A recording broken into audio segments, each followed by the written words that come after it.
Hi friends, எல்லாத்துக்கும் இன்றைக்கி happy independence day. இன்றைக்கி இண்டிபெண்டன்ஸ் டே அதுவுமா நம்ம என்ன பண்ண போகிறோம்னா, 3 கலரில் இட்லி பண்ண போகிறோம்.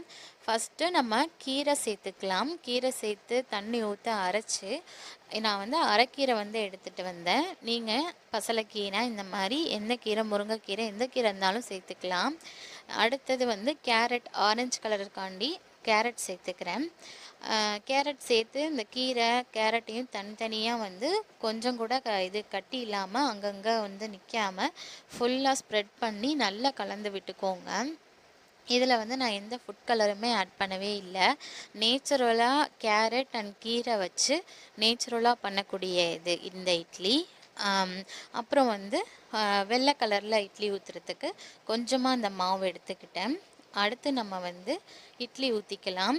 எப்படி ஊற்றுறதுன்னு காமிக்கிறேன். எந்த மாடலில் வேணாலும் ஊற்றிக்கலாம். நம்மளுக்கு பிடிச்ச மாதிரி எந்த ஒரு டிசைனில் வேணாலும் ஊற்றிக்கலாம்.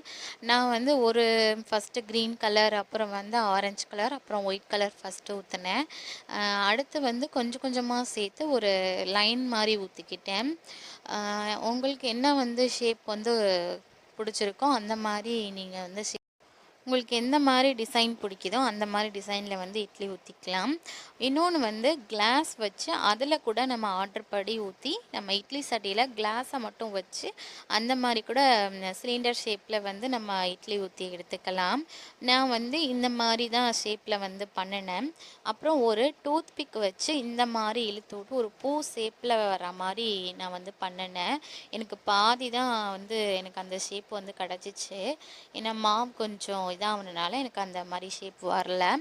இல்லை என்ன மாதிரி கூட நீங்கள் இந்த மாதிரி இட்லி ட்ரை பண்ணுங்கள்.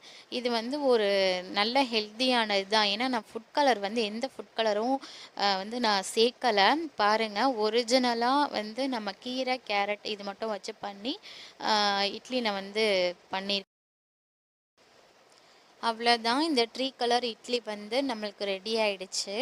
இந்த இட்லியில் எந்த ஒரு பச்சை வாசனையும் அடிக்கவே இல்லை.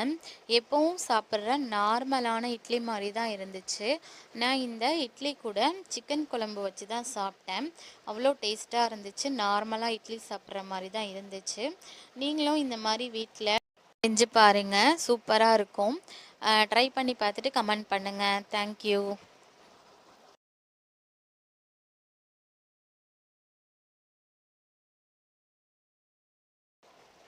ஹாய் ஃப்ரெண்ட்ஸ், எல்லாத்துக்கும் இன்றைக்கி ஹாப்பி இண்டிபெண்டன்ஸ் டே. இன்றைக்கி இண்டிபெண்டன்ஸ் டே அதுவுமா நம்ம என்ன பண்ண போகிறோம்னா, 3 கலரில் இட்லி பண்ண போகிறோம்.